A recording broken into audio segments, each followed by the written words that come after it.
Hey, welcome to this week's episode of our Town Hall series sponsored by Certified Physician Assistant Consulting. I'm Kasey D'Amato, President of Certified PA Consulting. We have been a consulting firm in business since 2009. We help PAs, NPs, and physicians understand PA salary structures, the most beneficial win-win outcomes when it comes to negotiations with salaries or contract terms. We help people start businesses. We help PAs transition to non-clinical roles from clinical or make a general career change. So we basically are experts in everything from negotiations to business. We're also certified life coaches, so we help people with major career decisions and transitions. We've been around, like I said, for a long time and helped PAs, thousands of PAs over the past 13 years. And we put a video out every single week to hopefully help you with common questions that come up from our clients. We work with clients privately one-on-one, as well as have some on-demand courses on our website, certifiedpaconsulting.com, and also tons of other free videos. So make sure you take advantage of all of them on our YouTube channel or on our video library on our website.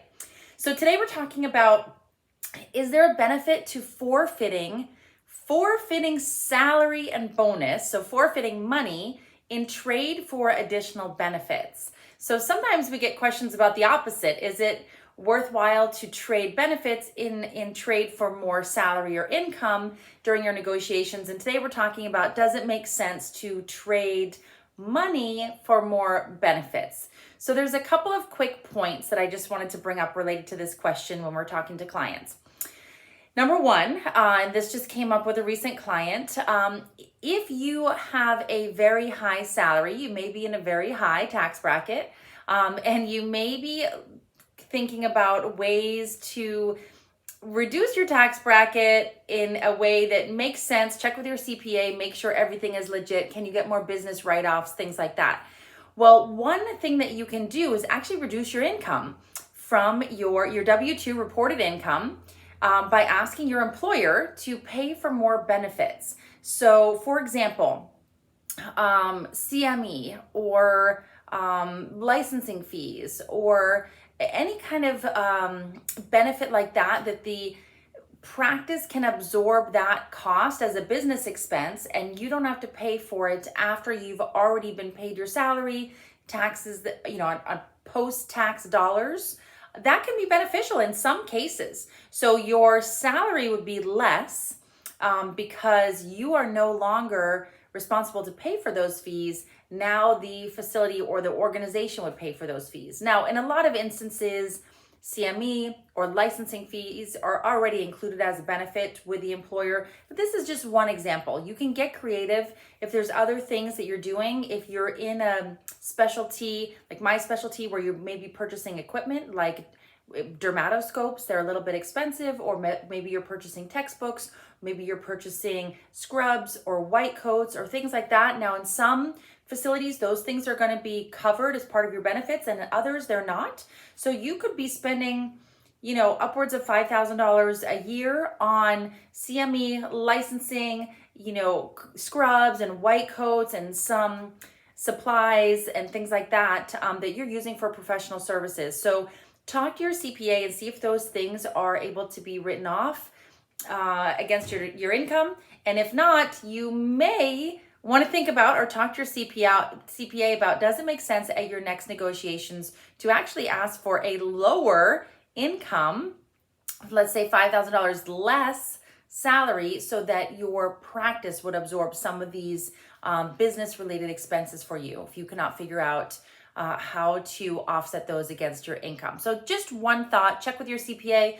I'm not an accountant or a certified CPA, so I don't claim to be, but it's one consideration when we're thinking about trading money for benefits.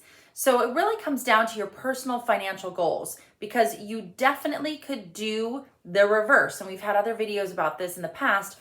And it's why it's so important to understand the cost of all of your benefits, because sometimes we work with clients and we'll run the math and we'll find out that the benefit package is 50 grand or more. So there's lots and lots and lots of instances when we work with our clients and we help people decide if they want to trade benefits, forego benefits. Maybe it's health insurance you can get through a significant other. Maybe it is some of the retirement planning that your financial planner can actually get better terms if you were to invest on your own. But remember, some of those are pre-tax if your employer is doing it. So you have to really look at that carefully. Talk to your CPA about it. But there's lots and lots of instances that we talk to clients about trading benefits for more money, foregoing benefits for more salary or higher bonus. So you can do that, and in some cases, once in a while, it makes sense to forego salary for increased benefits. So you can do it either way. And remember, dedicated staff is also very expensive. So if you have a medical assistant or 2 or 3 or a scribe, and you don't necessarily need all those people, that's the most expensive benefit. And a lot of our clients have success in some cases if they don't need them. Now, many cases you need them and you couldn't do your job without them. So by all means, keep them. And in some cases you're desperate for more. But if you are one of the few that maybe you don't need that extra half of a person that you share or something like that floats or things like that, it may make sense for you to forego that and in lieu ask for higher salary or higher bonus because you're saving the facility money by not needing that extra person. And this is why it's so important and why we teach so much to understand not only your compensation percentage, so whether you're paid straight productivity or you have a base salary plus a productivity and you're looking at that overall percentage that you're being paid, that's an important data point to look at. But the other data point to look at that people underestimate is the value of your benefits.